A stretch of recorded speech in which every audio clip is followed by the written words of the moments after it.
Cette session va être un petit peu en continuité avec celle d'avant, même si le sujet est un petit peu plus large, car on ne se focalise pas uniquement sur les zones fully protected ou no take, no access ou whatever, mais on prend en compte, disons, tous les gradients des niveaux de protection qu'on peut trouver dans les AMP méditerranéennes et on essaye de le mettre en rapport aux outcomes, aux résultats que les AMP peuvent effectivement, avec les résultats qu'on peut obtenir avec les aires marines protégées.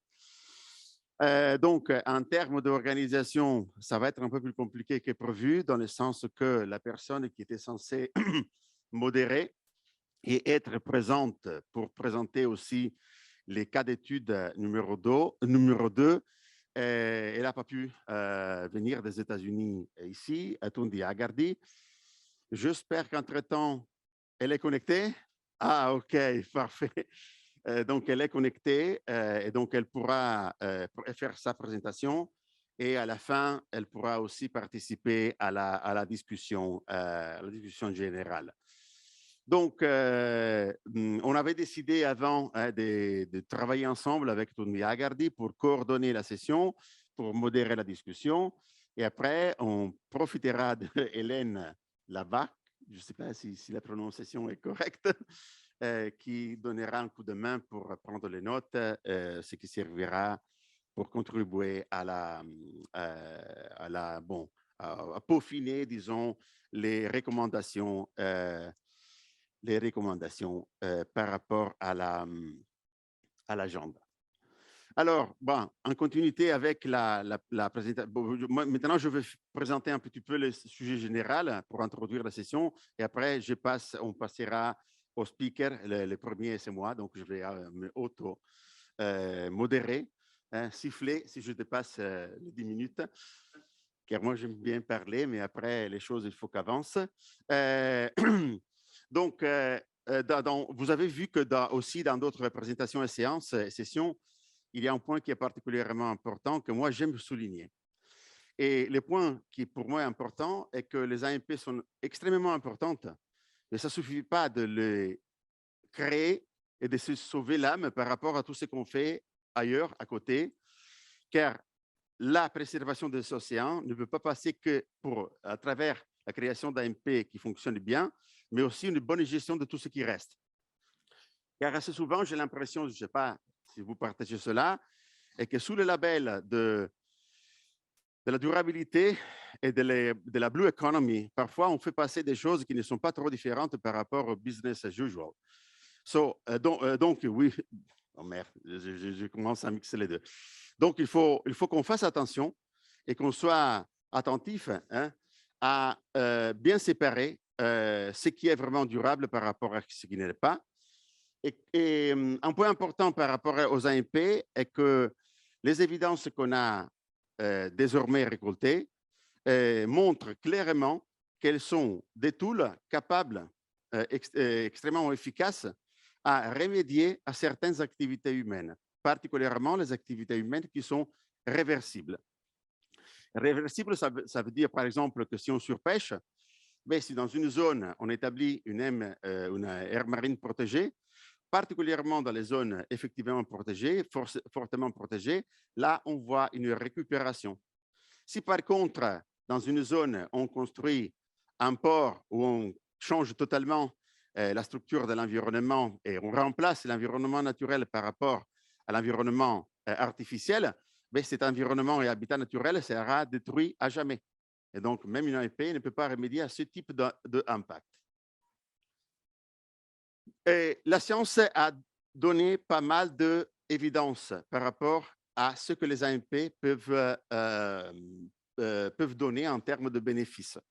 Bénéfices pour la nature et bénéfices pour l'homme.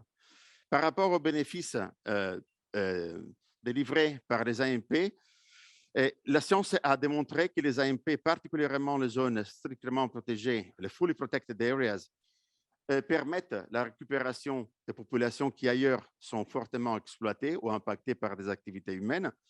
récupération qui se fait en termes d'abondance de population, en termes de taille, ce qui est important pour les reproducteurs, et donc l'efficacité de la reproduction, et récupération en termes de biomasse, la quantité de poids des mérous dans les zones fortement protégées est clairement majeure par rapport aux zones qui sont de moins en moins protégées.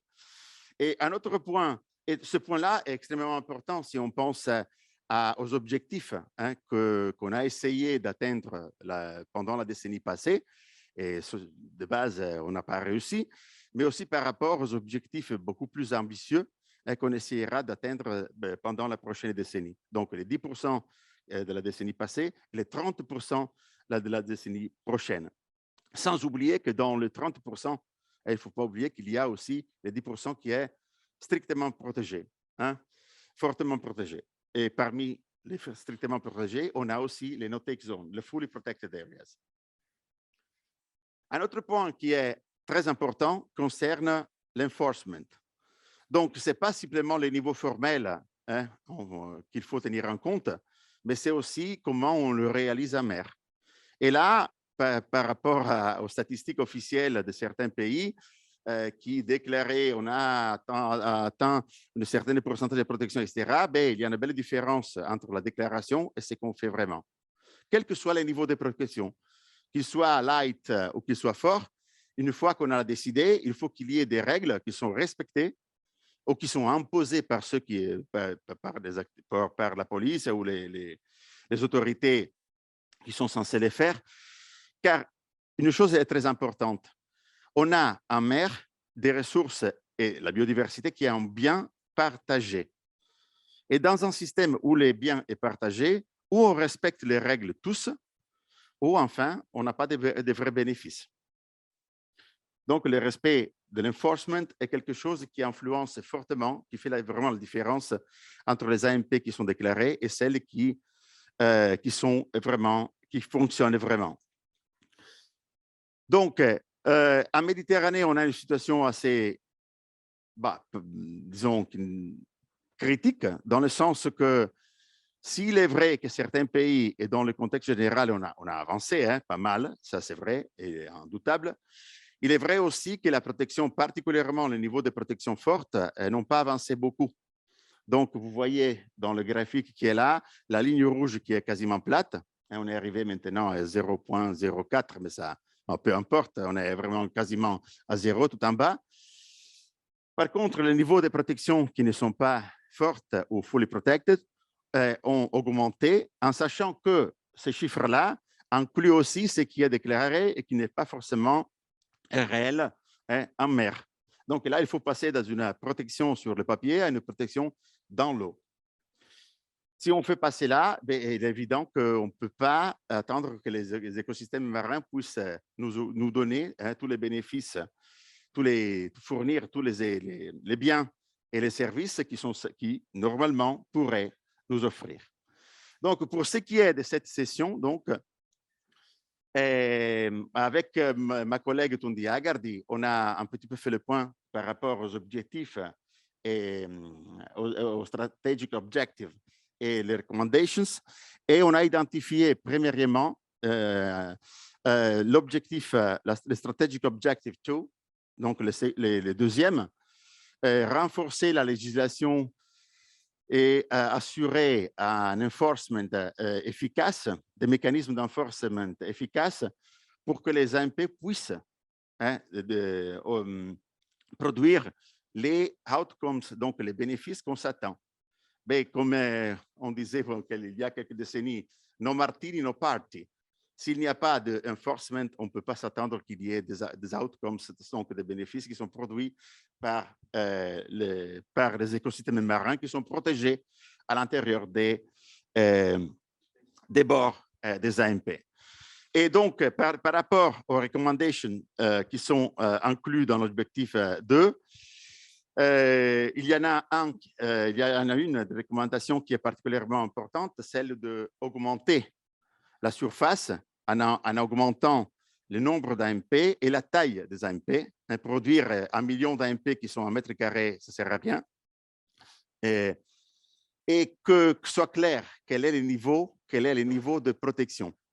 Quel que soit le statut, par rapport au label qu'on attache aux AMP, il y en a des dizaines, il y a des dizaines et dizaines de types d'AMP, des statuts différents, mais ce qui fait la différence dans l'eau sont les règles. Important est que les pêcheurs et les poissons s'aperçoivent qu'il y a une AMP, au-delà de quelle est l'étiquette qu'on colle dessus. Et la deuxième recommandation, la 2.2, est strictement liée au processus de création et de management des AMP, qui est très important. Bien évidemment, la déclaration ne correspond pas forcément à un bon fonctionnement. Il faut qu'il y ait, mais après, il faut passer à d'autres niveaux.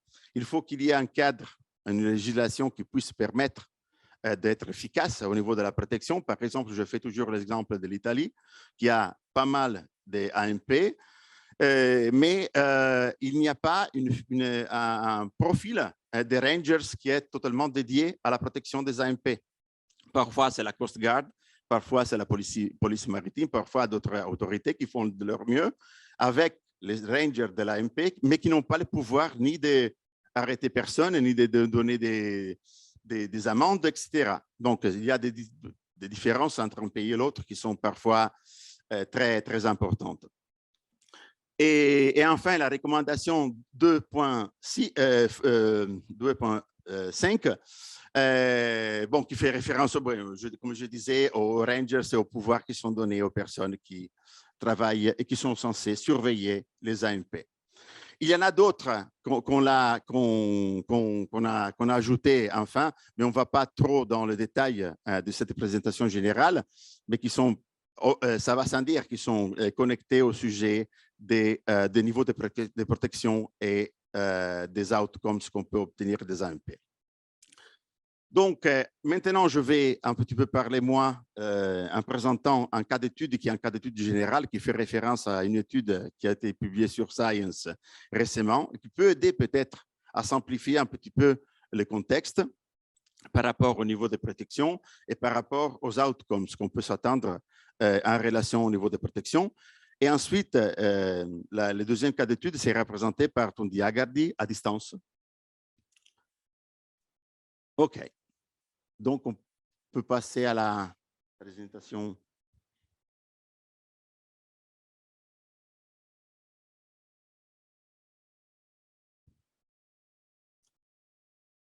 Oui.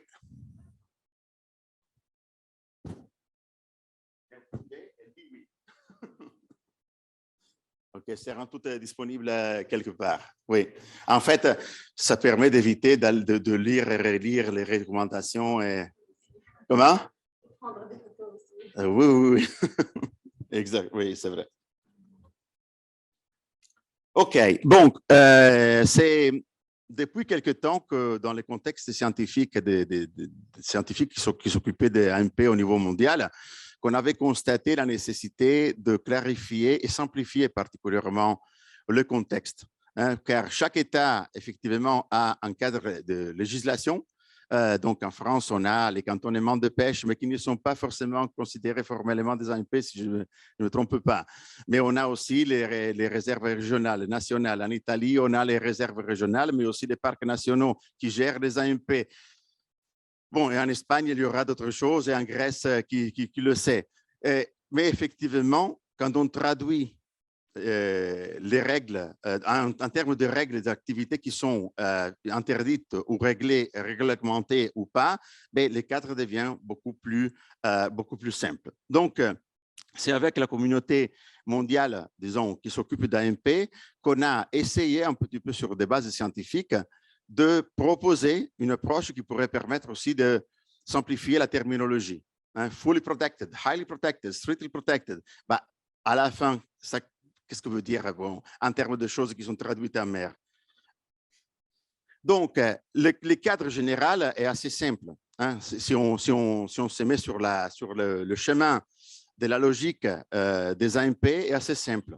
Dans le passé, l'homme et les populations humaines étaient beaucoup moins nombreuses et les impacts étaient moins importants.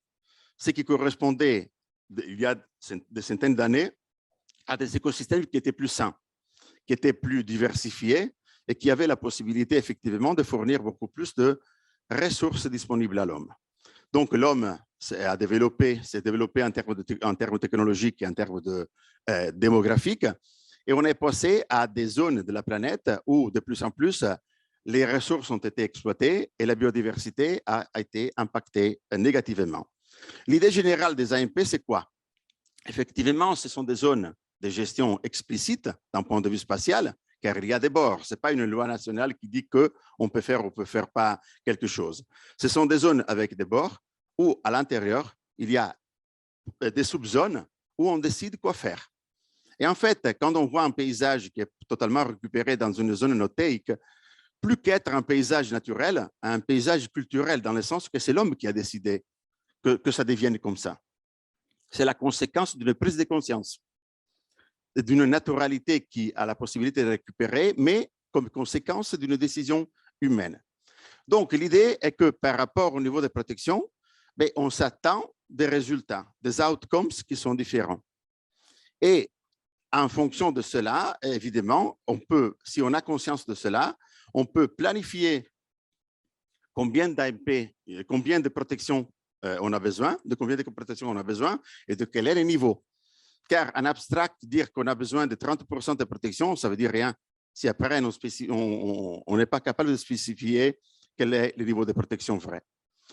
Donc, il y avait une grande confusion. Quand on participait au congrès mondial, à l'échelle mondiale sur les AMP, il y avait énormément de confusion par rapport aussi au terme protection. Ça veut dire quoi? Protection, ce n'est pas la même chose, une vraie zone notéique par rapport à une zone qui a une protection modérée, mais qui n'est pas appliquée forcément à 100%, où l'enforcement n'est pas important. Donc, on s'est mis au travail dans une communauté assez nombreuse, provenant de différents continents et pays, pour essayer de simplifier un petit peu les cadres et permettre ainsi de pouvoir commencer un chemin et qui pourra peut-être atteindre avec succès à obtenir les objectifs dans la prochaine décennie, ce qu'on n'a fait pas dans la précédente. Donc, simple, très simple. Ce papier suggère de prendre en compte 4 critères de base. Et un des premiers est la phase de création de l'AMP. Car dans les statistiques qu'on avait fournies dans la décennie précédente, il y avait, disons, certains pays qui trichaient un peu, qui comptaient dans les zones protégées des zones qu'on avait pensées dans l'avenir pour être protégées, des zones qu'on avait déclarées protégées, mais pas encore, il n'y avait aucun management, aucune gestion. Mais là, il faut faire bien attention à quel niveau on est. On ne peut pas compter parmi les statistiques des zones protégées que les AMP qui sont implemented, où on a une gestion qui au moins, ça commence. Le deuxième point concerne le niveau de protection. Et là, le niveau de protection fait référence à ce qu'on appelle les activités abattables, ce qu'on peut contrôler. En fait, les AMP ne peuvent pas contrôler le fait qu'on construit un port ou pas. Bon, sinon, dans des cadres, une fois qu'on les a établis, oui, sûrement. Mais pas dans des phases précédentes. On ne peut pas remédier à la pollution, car les AMP ne sont pas étanches. Donc, si on va créer une AMP à côté d'une industrie qui est chimique, mais forcément, sa possibilité de récupérer, de permettre la récupération environnementale est très limitée. Les niveaux de protection sont extrêmement simples à définir si on fait référence aux activités qui sont permises ou pas. Et là, on a identifié 4 niveaux, le fully protected, le highly protected, lightly protected et minimally protected. Et si vous croisez les 2 critères, et seulement quand on a des zones protégées qui sont fully ou highly et un état d'établissement qui est au moins implemented, qu'on peut constater des réels bénéfices et des bénéfices évidents. Dans les phases de création avant, ou pour des niveaux de protection qui sont vraiment light, ben là, la réponse de la nature ne peut pas qu'être minimale si existantes. Et la différence entre le fully, highly et jusqu'à arriver à minimally protected dépend des activités qui sont autorisées ou pas. Donc, ça me fait rire parfois quand je vois certaines, même dans mon pays, aires protégées, où on a des zones protégées où les chalutiers passent tous les jours. Bah, ça veut dire quoi? Ça veut dire rien. Évidemment, c'est une aire qu'on compte dans les statistiques nationales, mais ça ne compte rien pour la nature et même pour l'homme. Car sur le long terme, les ressources qui sont surexploitées, on le sait bien, produisent aussi des dégâts du point de vue socio-économique. Donc, par exemple, les fully protected sont des zones où on ne prélève pas, mais pas simplement les ressources biologiques, même les ressources non vivantes. Donc, le mining et le dredging, avec la pêche, mais dans les zones fully protected, ne devraient pas être autorisées. Donc, ce sont des zones, si on pêche là-dedans, ben, on ne peut pas compter ces zones dans les 10%, de l'objectif 30 x 30. Et la même chose vaut pour les autres niveaux de protection. Il faut avoir conscience, il faut avoir des données robustes sur les activités qui sont existantes dans une zone, sur celles qui sont autorisées ou pas, pour ensuite définir une zone fully, highly, or likely, or minimally protected. Une autre chose qu'il faut prendre en compte, c'est le troisième critère, sont ce qu'on appelle les enabling conditions. Même si vous avez une AMP qui est subdivisée théoriquement, vous avez bien décidé comment, disons, réglementer les activités différentes dans les différentes subzones, mais on sait bien que l'AMP n'est pas une question géométrique. C'est une question aussi sociale, culturelle, une interaction avec les gens qui vivent l'AMP, dans l'AMP ou à côté de l'AMP. Donc, il faut mettre en place ce qu'on a les enabling conditions pour pouvoir faire que l'AMP, sur la base de l'état d'établissement et sur la base du niveau de protection, puisse délivrer les bénéfices qu'elle est potentiellement capable de produire. Et entre les enabling conditions, on a listé la nécessité de partager la vision à long terme aussi des outcomes des AMP, en mettant aussi en place parfois des mécanismes qui puissent compenser les pertes qu'on a sur le court terme par rapport aux bénéfices qui sont produits sur le long terme. La communication et l'éducation, particulièrement en ayant des targets spécifiques pour optimiser les retours. Des composantes sociales qui sont super importantes. Combien de fois on a entendu l'AMP apporte plus de bénéfices et revenus qu'une aire qui n'est pas AMP. Oui, mais ça dépend de quelle catégorie obtient les bénéfices. Car si les pêcheurs perdent et une autre catégorie, les investisseurs étrangers, gagnent beaucoup plus, pour les pêcheurs, les pauvres, c'est pas bon en tout cas. Donc, il faut qu'on comprenne bien quel est le contexte social pour permettre aussi de mettre en place des mesures de compensation ou d'équitabilité, c'est-à-dire de distribution de la richesse qui est créée par l'AMP sur toutes les catégories en fait, qui sont impliquées. En sachant que certaines n'ont pas d'alternative. Un pêcheur local passe toute sa vie là. Ce n'est pas un investisseur qui demain investit et se déplace ailleurs. Particulièrement donc, pour les catégories locales. Et strictement dépendant des niveaux de protection, des enabling conditions et de l'étage de création de l'AMP sont les outcomes. Ça peut apparaître surprenant, mais ça m'arrive assez souvent, même de parler avec certains qui sont impliqués dans la gestion, qui disent l'AMP ne fonctionne pas. Elle ne fonctionne pas car il n'y a pas d'enforcement. Donc, il n'y a pas de récupération de l'écosystème, des populations. Donc, s'il n'y a pas d'enforcement, il n'y a pas les facteurs qui déclenchent la récupération, comment tu peux attendre que tu aies un effet réserve ou un effet spillover ou un effet de surplus de production de larves et des œufs de larves qui puissent permettre de la récupération bien au-delà même des bords de l'AMP. Donc, les outcomes qu'on attend sont strictement liés au niveau de protection et au niveau à l'état de maturité de l'AMP et au travail qu'on a fait pour créer les conditions, les enabling conditions autour du contexte, en impliquant les composantes naturelles et en impliquant les composantes socio-économiques. Et donc les AMP, pour que les États puissent réellement atteindre les objectifs internationaux au niveau des Nations Unies, des SDG, en français c'est les ODD, les Aichi Targets ou même la nouvelle ambition qu'on a de 30% protégés et 10% strictement protégés, ben, il faut qu'elle soit mise dans les conditions de déterminer les outcomes qu'on attend. Sinon, on risque un effet contraire de décevoir les catégories de stakeholders locaux qui sont hyper importantes d'avoir de notre côté pour qu'on puisse avoir des AMP qui fonctionnent. Si on n'a pas les contextes locaux qui donnent un support, ben on ne pourra jamais avoir des AMP qui fonctionnent comme il faut.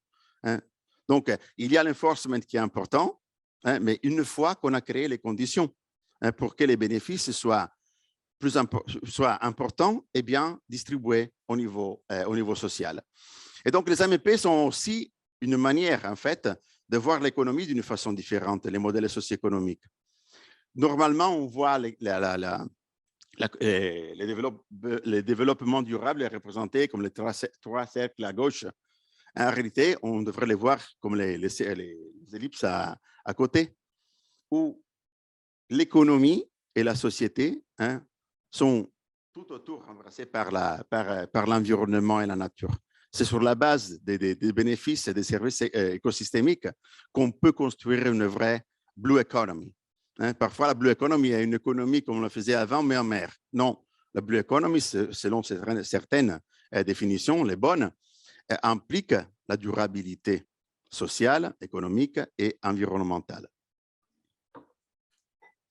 Donc, là, je ne sais pas combien de temps j'ai parlé, hein. J'ai exagéré. OK, alors je m'arrête là. Vous verrez dans la présentation qui sera mise à disposition les trois en fait, recommandations que j'ai déjà évoquées avant. Et pour les indicateurs aussi, c'est automatique. Le fait qu'on puisse profiter du système qu'on a proposé sur la publication de Science implique simplement compter les AMP qui suivent certains critères ou pas, qui sont capables de satisfaire les différents 4 critères qu'on a proposés. Et pour ce qui est de la partnership, il est évident que ce type d'approche implique une partnership qui est à multi-échelle, de l'AMP au niveau individuel, au niveau régional et national, au niveau européen et méditerranéen pour ce qui concerne notre contexte des références. Désolé pour avoir dépassé, mais on m'avait dit qu'on soufflait. Merci. Moi, je dirais qu'on pourrait peut-être introduire la deuxième speaker, Tundi AGARDY. Hi, Tundi. Hello, everyone. Hello, Tundi. Hello. I'm so sorry that I'm not with you. And Paolo, thank you for taking over all of the responsibilities for this session, not just the planning of it, but also executing the moderation and the presentations. So I apologize to all of you that I'm not with you. And I wish I was. But let me share my screen if I can, and I will follow on to Paolo's presentation in English.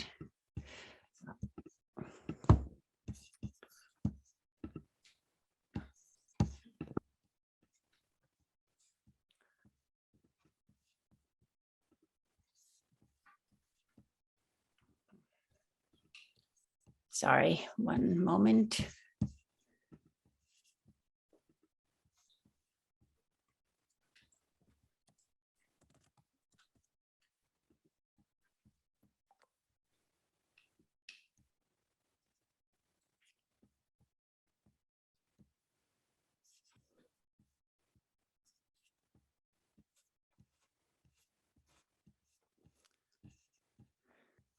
Sorry about this. I'm just trying to. Just in case, we have the presentation here and eventually. Paolo, could you take questions for 1 second? I have to get my computer to allow me to share the screen. Okay. So we take advantage of the technical problems if you have questions or if you want to write some points. That's maybe, okay, maybe it's a good one. Ah, okay.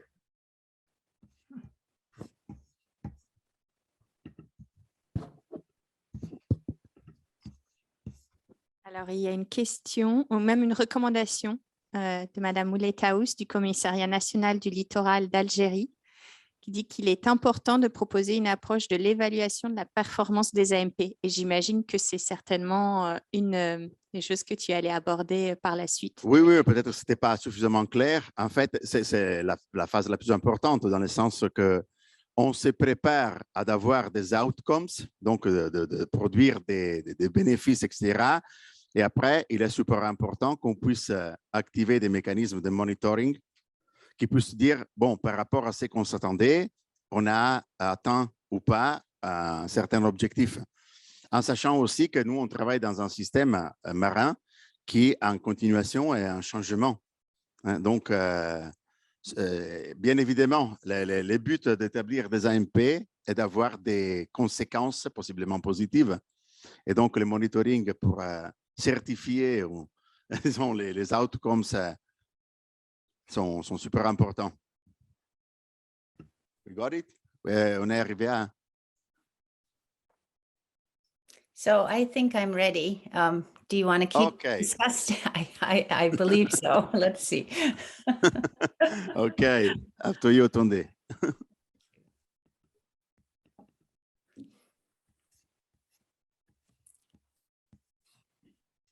Can you see my screen now?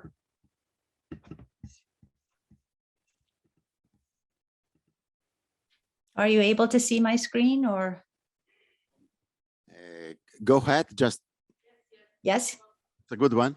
Okay, good. So thank you again, and my apologies again.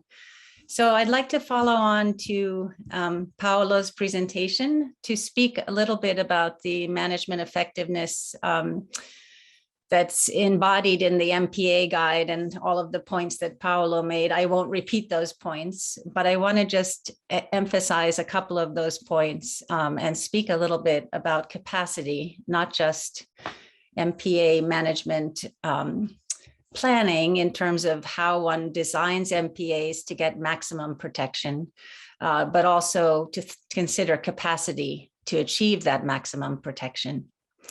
So as Paolo just mentioned, if there's no time to wait, no time to joke, no time to cheat, we are, reaching, I think, tipping points or points of no return with the Mediterranean Sea, not just the Mediterranean Sea, of course, ocean areas all around the world. There are multiple pressures, of course, and we also have the backdrop of a couple of global level phenomena that are also really testing our ability to design and implement effective conservation measures. Of course, climate change is one of those things. Climate change is not only changing the distribution of species and taxing the ability of systems to be productive and diverse and healthy, but climate change is also changing the patterns of human use such that people are even more compelled to fish, even more compelled to use the sea in various ways as land areas become degraded. So all of the interconnections between land and sea and the decreasing ability of systems to support human life means that there's increasing pressures.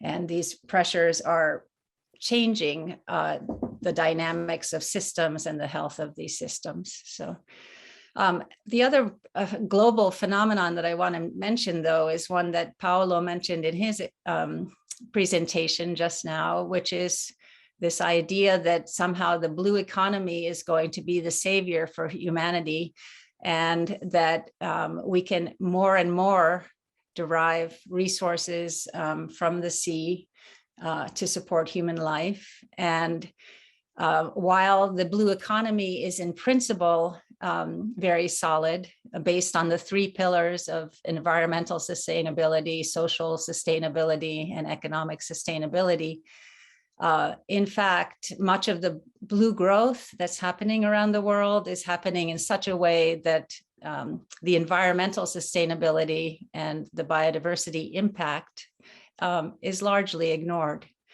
So we have a situation of these 2 global level phenomenon that are changing the dynamics of marine systems, and also, increasingly pressurizing these systems to the point of, possibly ecosystem collapse, or in any case, highly impaired systems dynamics. So we know that MPAs are urgently needed. And I know all of us have more bad news than we need to deal with these days. So I don't intend to be negative in this talk from here on out. But, this is a tipping point for us, I think, and we urgently need to take action to not only put in place MPAs and achieve our targets and ensure that human needs are being met, but we also need to make sure that these MPAs are delivering the outcomes that we expect. So just an obvious point, and forgive me for my for being so elementary, but having an MPA plan does not equal making the MPA outcome that one needs. So not the biodiversity outcome necessarily, and not the other kinds of outcomes. So while it's imperative that we designate MPAs with strong management plans, and that we design MPAs that are fit to purpose, it's not just enough to have a plan. And we know, all of us in the room and online know of all of the examples where great plans are developed, and yet the MPA is not implemented well. And part of that has to do with perhaps the willingness to invest the time and resources needed to actually make the plan a reality. And part of it has to do with just the capacity of institutions to be able to follow through on their intent. And so that's something I'd like to speak about. I don't know if I can get rid of this sidebar somehow, so you can see the screen there. Sorry. So we have in the roadmap recommendation 2.1, which is increase the number and coverage of MPAs with enhanced protection levels. This was mentioned by Paolo.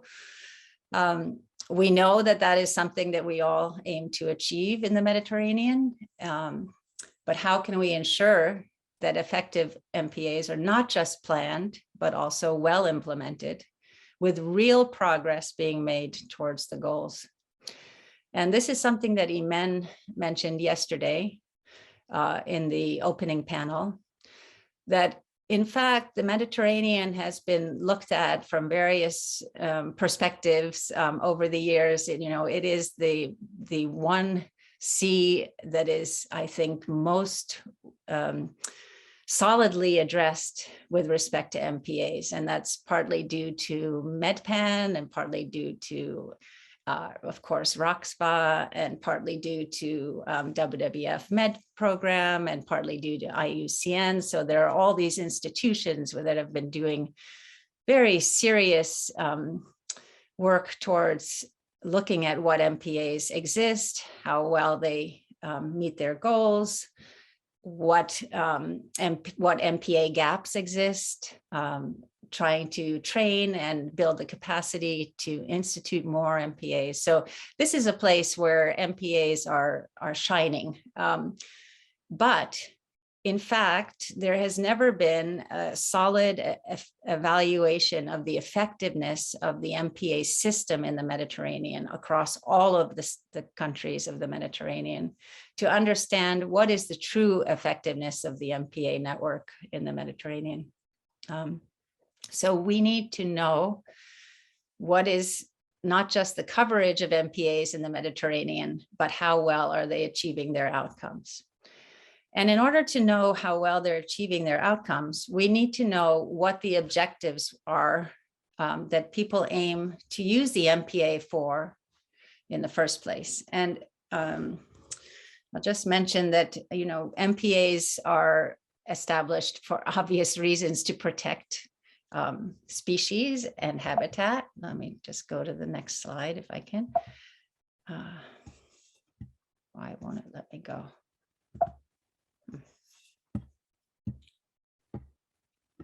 Oh, okay, good. So MPAs have the obvious goal of habitat protection, species protection. In general, MPAs are oriented towards habitat protection, and along with that, the protection of species. And we can speak about the very specific biodiversity outcomes of MPAs that are much more refined than just this habitat protection and species protection. But I won't take time to do that now. Just want to mention that MPAs are also created for other reasons, including to protect or enhance traditional uses of the sea, to protect aesthetic values, recreational opportunities, and education. And I'm sorry, I didn't bold education in this slide. That's not a slight on education. In fact, education and research is one of the most important outcomes or benefits that MPAs can provide. And I always like to speak in the Mediterranean of the example of Miramare in Italy, a small MPA, very, very small MPA, that in terms of actually having an important biodiversity outcome, I think one would say that it's too small to achieve that. But in terms of the education potential and the public awareness raising about the sea and the importance of the sea to humans and the ecology of the Northern Adriatic, it's an extremely important MPA.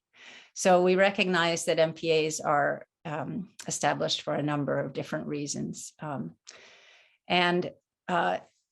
So in order to be able to say how effective is this MPA in achieving these objectives, we need to have objectives that are very specific, that are measurable, and that we actually take the time to monitor the progress of these MPAs against those objectives. So the roadmap stipulates specifically this important point about monitoring progress towards objectives. It also mentions SMART objectives. So the idea of very specific and measurable time-bound objectives. What in reality, one is faced with in the situation of not having perfect control over the sea and not being able to set up before and after control experiments and so forth, and having limited resources to actually do monitoring when there are so many other demands being put on MPA management agencies. Is that we're left with this kind of choice of not really either or, but both monitoring inputs or actions. So looking at things like enforcement violations or number of users or extent of fishing, for instance, if fishing is allowed in an MPA, or a number of visitors or something. So looking at kind of inputs to the MPA, and or monitoring outputs in terms of the biodiversity, social and even sometimes the economic outcomes.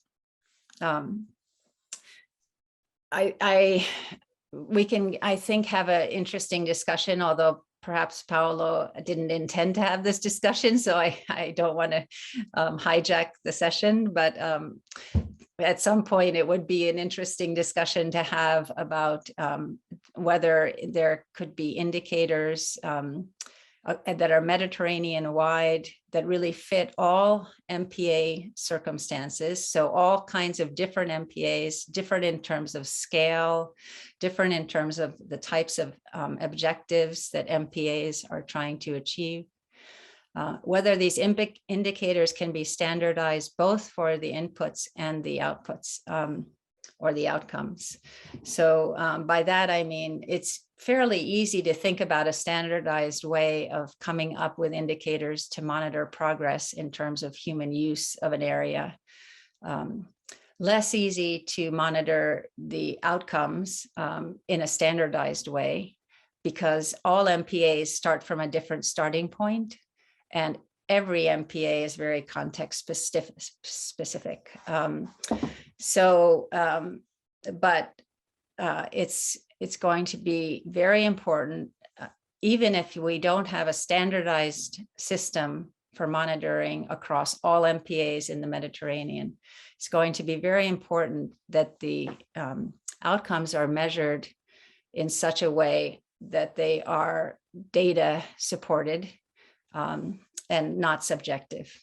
And the tendency everywhere in the world is to come up with very subjective assessments of how an MPA is doing, as opposed to a rigorous data-based, evidence-based assessment of how MPA outcomes are achieved.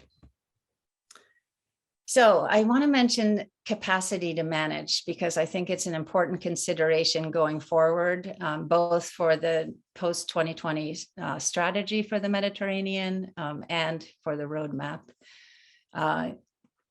It's not, again, enough to plan an MPA. It's important to think about designs that are fit for purpose, that are achieving very specific goals, and as Paolo mentioned, full protection. If the biodiversity goal is the superior goal that one is trying to achieve, then full protection is what is going to achieve that.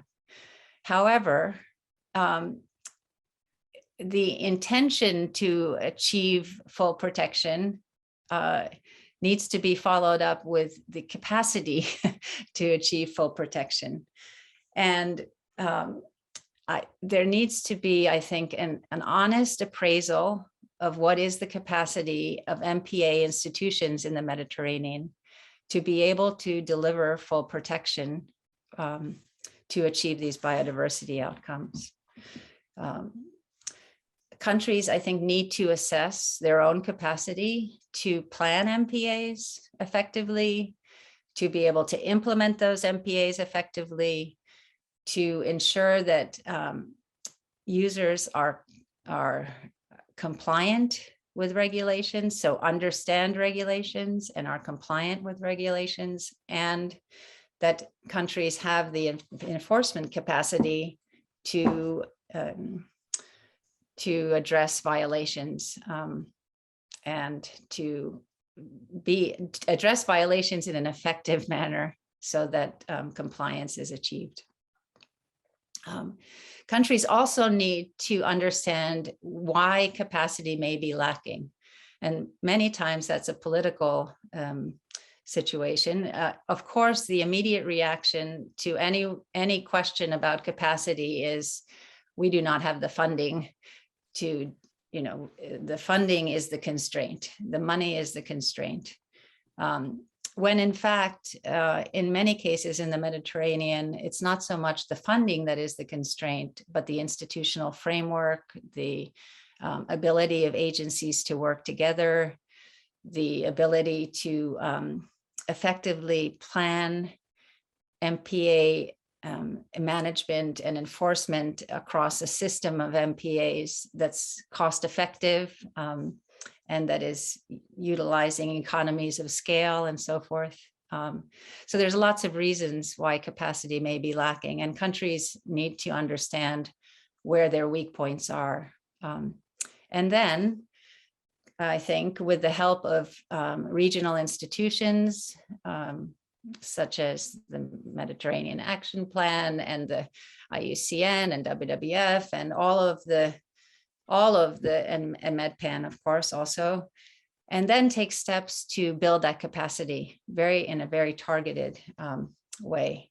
So to do fundraising and development, to hit those weak points, to do trainings, and to really build the capacity to be able to execute on the intention of providing full protection where it's needed. I was involved in a study to look at the institutional capacity of Southern and Eastern Mediterranean countries to do MPA planning and implementation. And this study is not yet public, but IUCN, which is partner institution with ROXPA, is intending to make this public. So I just want to mention here, I'm sorry about the size of the text, just mention here that we were looking at institutional capacity in these Southern and Eastern Mediterranean countries where MPA coverage is quite low, to try and understand what are the weak points, what are the bottlenecks, what are the places that need attention in order to have MPAs meet their full potential. And so we were looking at capacity in three ways.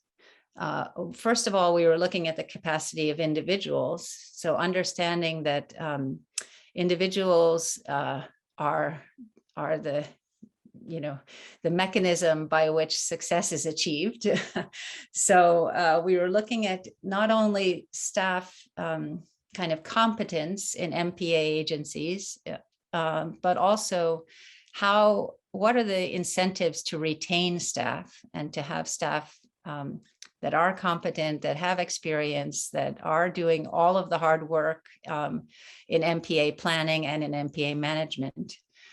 What are the incentives for keeping them in country working on MPAs? And we explored some possible new avenues for increasing those incentives so that good committed MPA people remain in country and work towards expanding the MPA coverage. We, of course, also looked at capacity of institutions, and this is an obvious thing. Many of the countries in the Mediterranean do not have dedicated MPA agencies. There is often a tension between MPA institutional agencies where they exist, or people within the institutions that are dedicated to MPAs. There's often a conflict between them and the fisheries management agencies.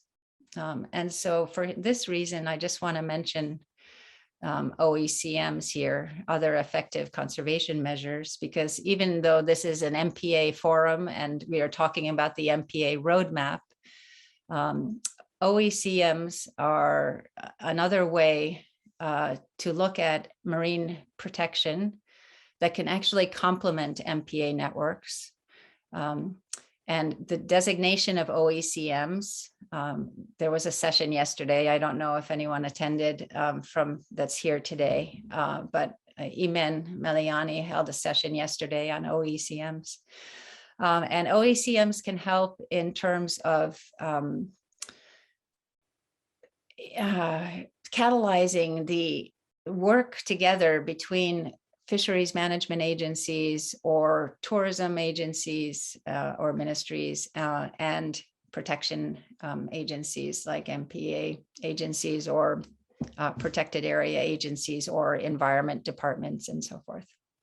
So it's something to consider in the roadmap about whether there needs to be a mention of OECMs alongside MPA networks when we're talking about the whole system of MPAs within a country, so the national systems of MPAs, or even the Mediterranean system of MPA, the big one. So we looked at the various aspects of capacity of institutions, and then we looked at the capacity of international systems. So kind of looking at the big picture and trying to understand where are the weak points in terms of designing MPAs that not only achieve in situ outcomes and benefits to local communities and to countries themselves, but also what is the capacity to be able to execute a network or a system Mediterranean-wide that is really achieving broad goals for the Mediterranean, and where the whole is greater than the sum of the parts. So we're really talking about a well-designed network that kind of hits the ecologically important critical areas, that is well-connected, that fosters this kind of interconnection and these highly dynamic systems with things moving about all the time, that really facilitates information exchange between countries, and allows the tracking not only of MPA progress on a case-by-case basis, but the progress of conservation in the whole of the Mediterranean over time. So again, this institutional capacity study, I hope will be made public soon, but it's just a point to make that while we think about the roadmap and how to encourage the development of further MPAs to achieve targets and to maximize conservation, that we think about not only setting very clear objectives, but also we think about what is the capacity to achieve those objectives, and where does capacity really need to be built very quickly in order that we don't we don't hit these tipping points and find ourselves at points of no return with respect to the Mediterranean biodiversity.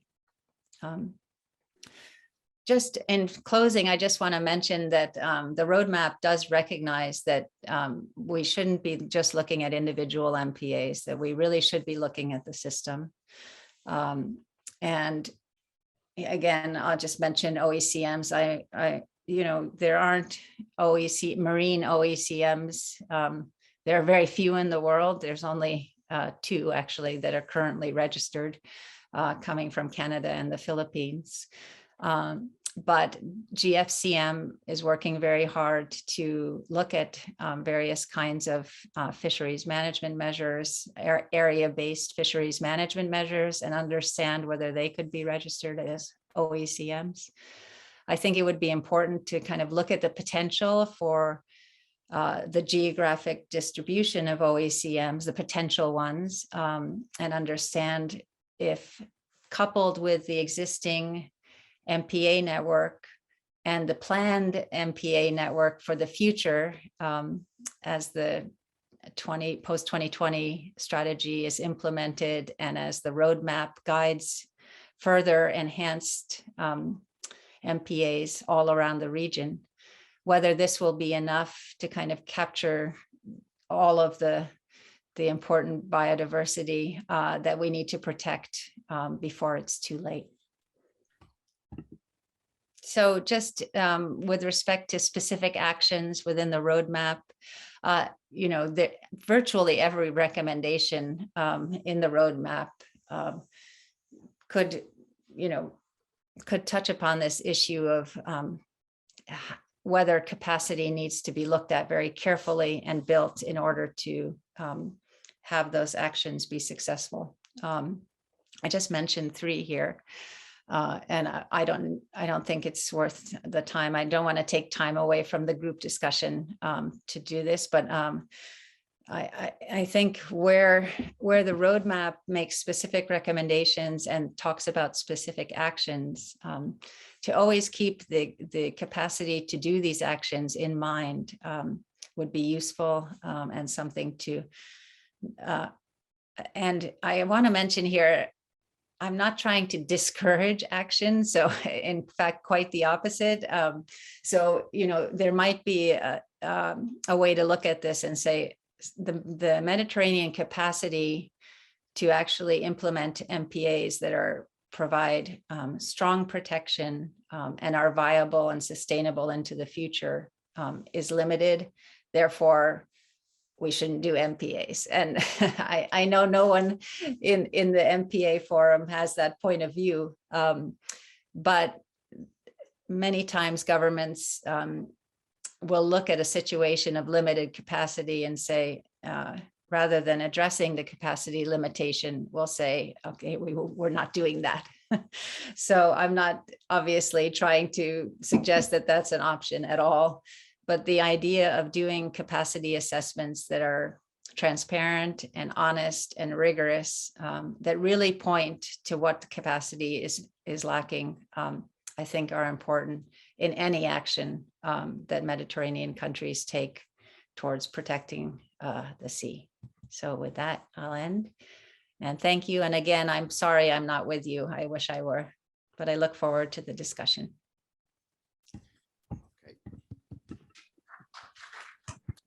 Thank you very much, Tundi, for your presentation.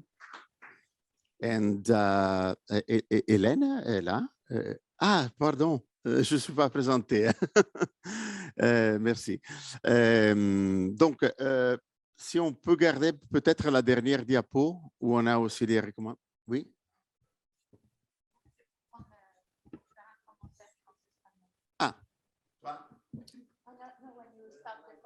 Okay. Pardon, je n'avais pas compris.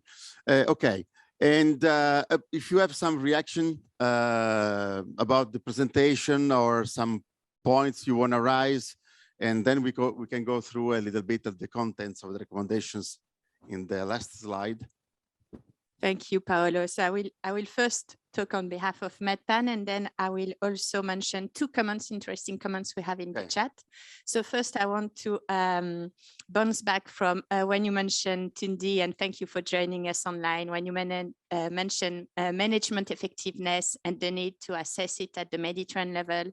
So that's something that several key partners with MedPan have been thinking, you know, since we started this forum process, and we had several exchange and also exchanging a lot with the EU Commission, because with their new target, they're developing an assessment for EU MPAs. And so we're exchanging to try and make link between what is going to be developed for EU MPAs. So it can be, you know, compatible with what is developed in the Mediterranean. In the Mediterranean, we also have the Med Fund, and the Med Fund has developed an assessment tool to see, you know, if the MPA that is supporting, like, you know, are improving. So we're trying to merge all these different initiatives to have something that is compatible that with all those things. So I think it's a work in progress, and maybe at Impact there will be more into that, because it's also linked with the Ocean Governance project. We also link with all the other network of MPA to try and make all those compatible. Regarding our participant online, that we thanks a lot for following us online.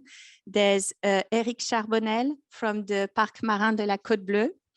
He said, thank you, Paolo. Please don't forget the first roadmap of 2016 in Tanger with the 2% of no tech that was targeted. And we are far, far away from that, especially as there has been no progress in no tech zones between 2016 and 2020. And we want to achieve 10% of strong protection, especially at the EU level by 2030. And then another comment from Madame Moulay-Taous from the Commissariat National du Littoral d'Algérie, that she say that we need to take into account the local community and the local stakeholder when identifying this a new MPA with strong protection. It needs to be like really involvement of all the local communities so it can be successful. So maybe I can give an answer about the first point, and then I'll leave you the room, Tundi, for the second one if you want to answer. Bonjour Eric, on l'oublie pas, pas du tout, les 2%, mais c'était une autre, disons, une autre époque. Moi, je dirais que malgré on n'a été pas capable d'atteindre les 2%. Maintenant, on a des objectifs qui devraient être plus ambitieux. Ce n'est pas les 10% des no-take, mais les 10% au moins des strictly protected qui devraient inclure pas mal de no-take.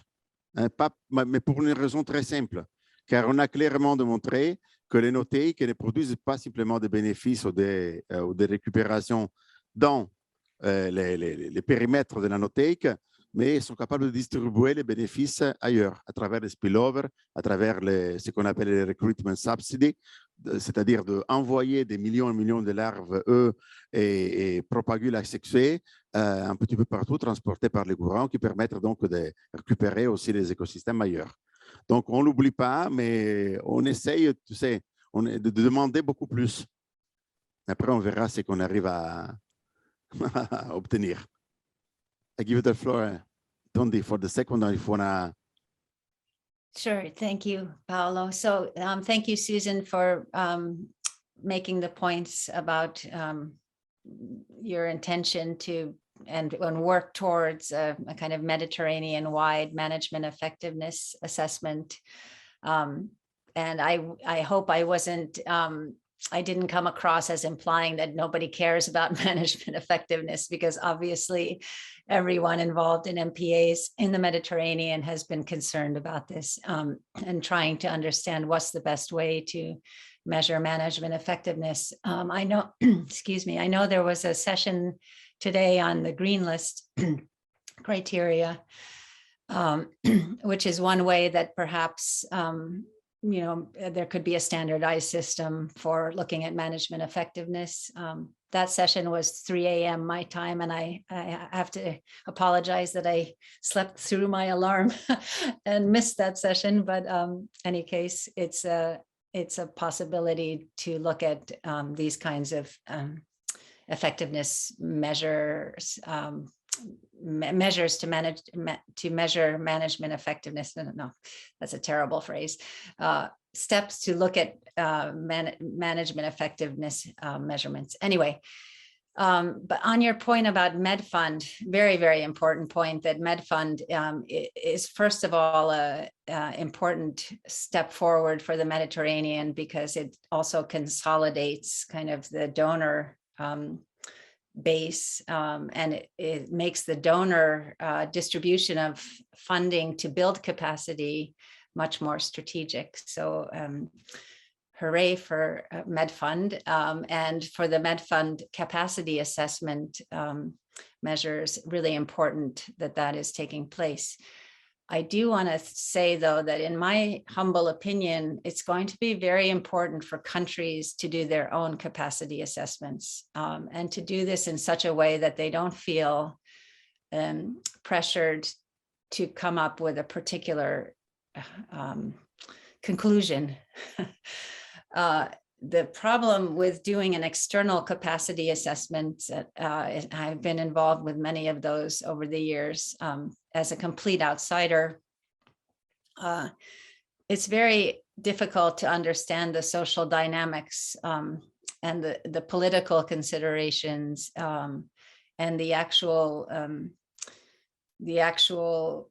things that motivate human behavior if one is looking at a coarse scale, at a large scale, and if one is not in the system. And if there is a way to encourage countries to undertake these capacity assessments in such a way that it benefits them, to be honest and to point to what are the problems with instituting MPAs that are effective, then this would be, I think, complementary to the kinds of things like the MedFund capacity assessment work. So I just hope that there is a way to encourage and support countries to undertake these capacity assessments, and to do that fairly regularly, let's say every 10 years or so, so that systems can be adaptive. And when we talk about adaptive management, we don't just mean what we're doing on the ground or in the water, changing boundaries or changing enforcement regimes or so forth, we also need to talk about adaptive management of institutions to make sure that institutions stay effective and, you know, are also fit for purpose, like the MPAs themselves. So thank you, and I hope I can get the giant picture off the screen now. Okay, thank you. Oui, bonjour, Laurent Sourbès, donc gestionnaire du parc national marin de Zakynthos. Mon intervention sera plutôt basée sur la première présentation de Paolo et aussi en relation à la recommandation 2.1. Le problème, en fait, de se baser sur l'efficacité ou sur décider si une zone est hautement ou peu ou beaucoup, pas du tout protégée, en fait, se base sur la biodiversité, sur l'évaluation de la biodiversité dans ces aires-là. Le problème, c'est qu'on se retrouve quand même dans une situation actuelle qui fait qu'on peut avoir un niveau de protection très élevé, relativement par rapport à d'autres aires marines protégées, et une baisse constante de la biodiversité. On connaît, on le sait. Ça fait partie, par exemple, des résultats du changement climatique et notamment des espèces invasives. Donc, on se retrouve avec finalement des facteurs qui n'ont rien à voir avec ceux que l'on utilise habituellement. On n'est pas assez géré, on n'a pas assez de plans de gestion, on a trop d'activités. Non, là, on a affaire à un phénomène biologique, mais qui est urgent, c'est qui est une urgence. Donc, je pense que ça, on doit en parler un peu plus parce que c'est totalement absent des présentations qui sont faites. Et je pense que c'est un problème. C'est un problème parce que c'est une réalité, notamment dans la partie orientale de la Méditerranée. Turquie, par exemple, Grèce, notamment. Paolo connaît très bien la situation du parc national marin de Zakynthos. Il sait que c'est protégé, il sait qu'il y a des équipes, il sait qu'il y a du monde, il sait qu'il n'y a pas d'activité de pêche récréative, il n'y a pas de chalutiers, et c'est respecté. Pourtant, on a une baisse de la biodiversité. Il y a aussi des problèmes de virus. Il y a aussi des problèmes de… en fait, tous ces éléments, notamment par rapport à la nacre, mais aussi sur le mérou, on a eu le nodavirus, donc qui a des impacts. Donc, quand on mesure uniquement la biodiversité, on n'est pas forcément obligé de la lier au niveau en fait, de gestion. Donc, il y a d'autres critères dont on doit parler et on doit les considérer. Et j'en viens maintenant à la recommandation 2.1. Il est évident que quand on parle de 10%, de 2%, de 1%, de 30%, peu importe, mais la Méditerranée est une mer, une unité. Donc, quand on parle de ces 10-30%, ça ne va pas être forcément au niveau national, ça va pas être au niveau… ça va être au niveau régional. Donc, on a peut-être aussi besoin de reconsidérer le besoin qu'on a dans certaines zones d'avoir plus d'aires marines protégées pour des raisons en fait qui relèvent de l'urgence. Comme par exemple le fait que pour lutter contre les espèces invasives, on a besoin d'un état, en fait, notamment avec les prédateurs, on a besoin de retrouver cet équilibre-là. Donc, cet équilibre-là est une urgence. Donc, comment peut-être mentionner dans la recommandation 2.1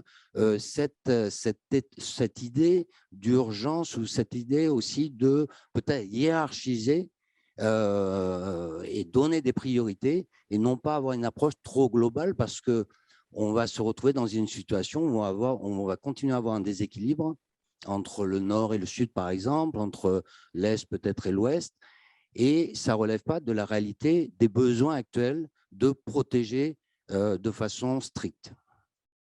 Ah, oui, et je reprends ce sujet-là. En fait, un mail que j'ai reçu de la part de Bella Galil, elle ne pouvait pas participer directement à la séance, mais qui reprend tout à fait ton point. Il est vrai que parfois, ça semble que nous, on ouvre le parapluie et qu'un tsunami est en train d'arriver. Bah, là, il est vrai, mais cela n'empêche pas d'avoir des objectifs de ce type-là, mais d'interpréter les outcomes en considérant que la Méditerranée n'est pas simplement impactée par certaines activités humaines, mais aussi par d'autres processus qui s'avèrent à l'échelle globale et qui parfois peuvent raser, disons, à zéro les effets même d'une bonne protection. Ça, c'est vrai, mais c'est vrai aussi qu'on peut mesurer cela. Si on sait qu'on fait un certain nombre d'heures de surveillance, on a un certain personnel qui est député à la surveillance est bonne et on n'a pas une bonne récupération, eh bien, il est évident que cela ne peut pas être imputé au management, même si on n'a pas une récupération importante de la biodiversité. Et il est vrai aussi qu'en Méditerranée, un peu difficile scientifiquement, hein, car on a un gradient, disons, environnemental qui fait que à l'est et sud, on a une importante invasion d'espèces invasives. Et en même temps, on n'a pas énormément d'AMP, disons, vraiment enforced, qui pourrait permettre une analyse exhaustive.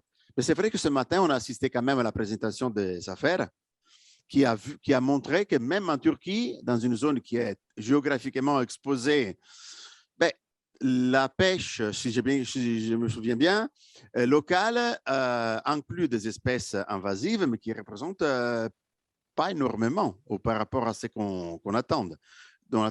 Donc, il constate qu'il y a une reprise aussi, une récupération des espèces prédatrices natives qui pourraient quand même faire quelque chose. Si par contre, le niveau de protection au niveau de l'enforcement est bas, et là, on ne permet pas à nos armées de participer, disons, au combat. Après, on verra dans le temps, hein, car pour le moment, on a cette image, l'Est, Sud, le Nord et l'Ouest. Mais on ne sait pas, hein, dans un siècle, peut-être que nous aussi, ici, on agira parmi les poissons-lions abondants. Et vous savez, comme les écologues disent, il y a les tipping points, au-delà desquels, quand le système change d'équilibre, hein, on peut pêcher tous les poissons-lions et peut-être qu'on n'arrive pas à le contrôler. Donc, la mitigation et adaptation, c'est pour cela. Pardon. Bonjour, François Simard de l'IUCN. Je voudrais revenir sur la question des OECM. Ah oui. Donc, je suis tout à fait, parfaitement d'accord avec Tundi que c'est quelque chose de très important qu'il faut vraiment réussir à prendre en considération dans les recommandations pour la feuille de route. Et je voudrais lier ça avec aussi ton intervention sur les niveaux de protection, parce que l'OICM, ce qu'il a d'intéressant, bon, il y a encore beaucoup de discussions sur l'OICM. Qu'est-ce que c'est? Comment ça va être? Bon, on a parlé de la CGPM, moi j'ai tout suivi ces discussions-là. On anime aussi le débat sur cette question-là au niveau de la Méditerranée. Bon, on a encore plein d'interrogations. On ne sait pas trop encore qu'est-ce qui sera des OICM. Mais ceci dit, l'OICM elle a l'avantage d'être clair quant à ses résultats. On choisira les OICM parce qu'ils ont des résultats de conservation. C'est pour ça que, si, c'est dans la définition. L'OICM, c'est une zone qui a des résultats de conservation sans en avoir les objectifs. Hein, donc ça, c'est la définition de l'OICM. Donc, on va les définir, les OICM, en fonction des résultats. Alors, si on lit ça avec une conservation forte, ou etc., les niveaux de conservation, c'est intéressant. Parce qu'il faut dès maintenant penser à ça. Ce qui va nous intéresser dans les OICM, c'est la conservation forte et avec les résultats. Et à la limite, on peut voir que l'OICM n'a pas ce problème des AMP, parce que le problème des AMP, c'est qu'il a beaucoup d'objectifs et souvent peu de résultats.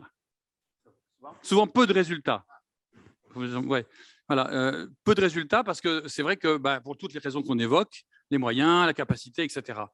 Donc, l'OICM n'aura pas cette problématique-là, parce que si elle n'a pas de résultats, elle ne sera pas OICM. C'est clair, dès le début. Donc, on est sur un cas assez intéressant, je pense, quand on parle de protection forte avec les OICM. Bon, je ne sais pas si vous suivez ma démonstration, mais voilà. Non, ouais, je comprends parfaitement.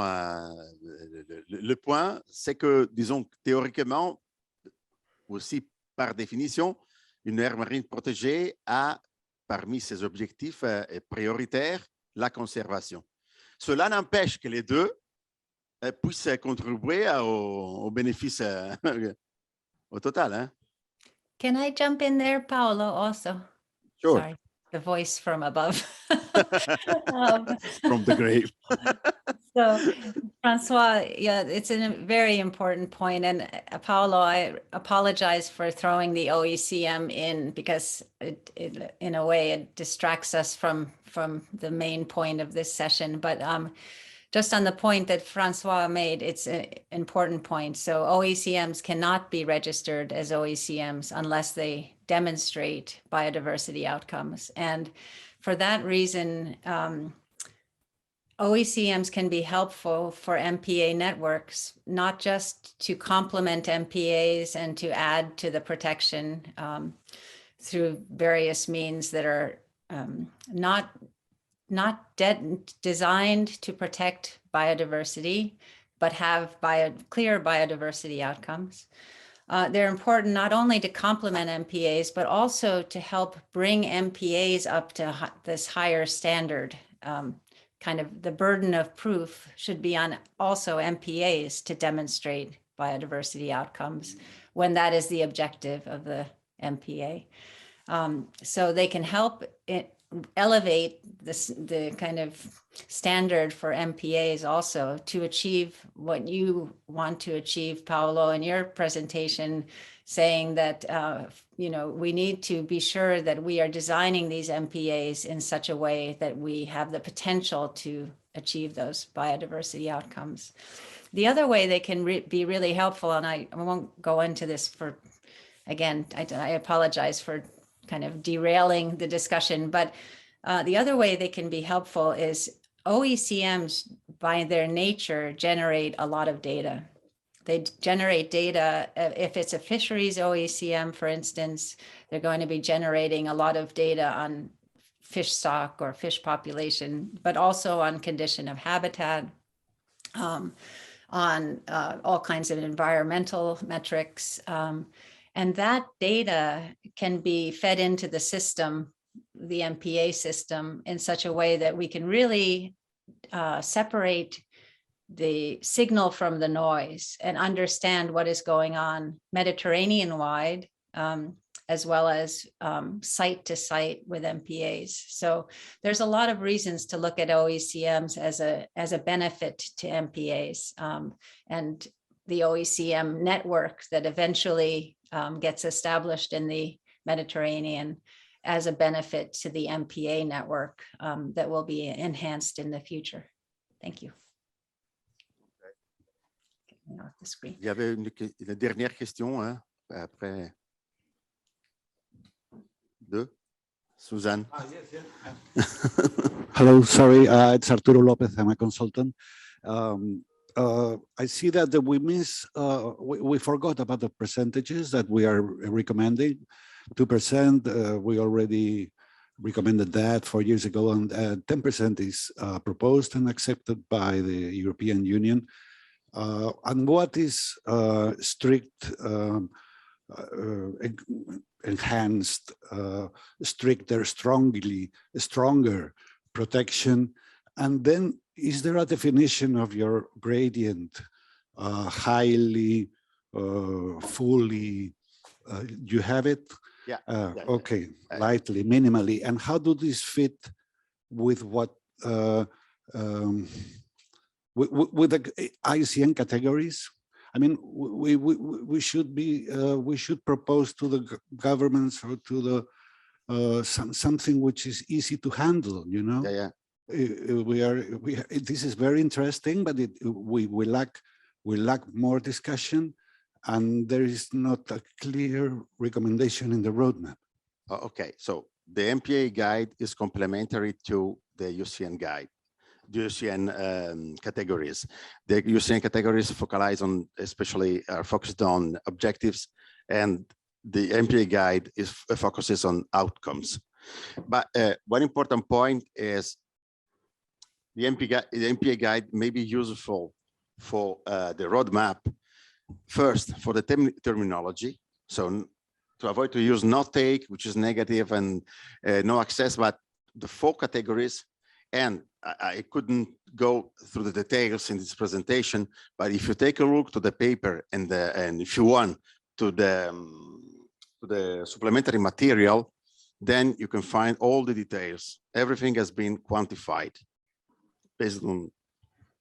This is the same guide, Road, Colbert. Exactly. And there was another. Just a comment rather than a question. My name is Marco Falcetta, and I am the technical coordinator of the Med for ABM project.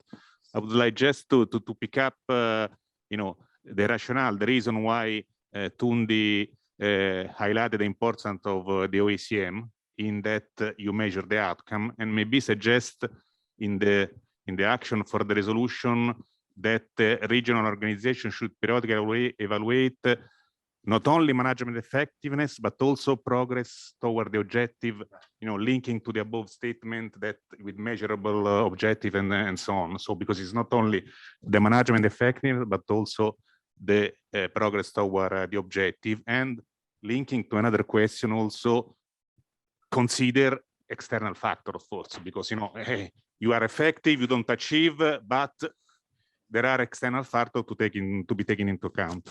Thank you. That's important. The point to considering the surrounding factors that may affect the system. We are supposed to monitor for the effect of management, but the effects are not only related to the management. So thanks a lot for having participated to this session, and buon appetito, cari orexi, buon appetito dans toutes les langues du monde. Thank you.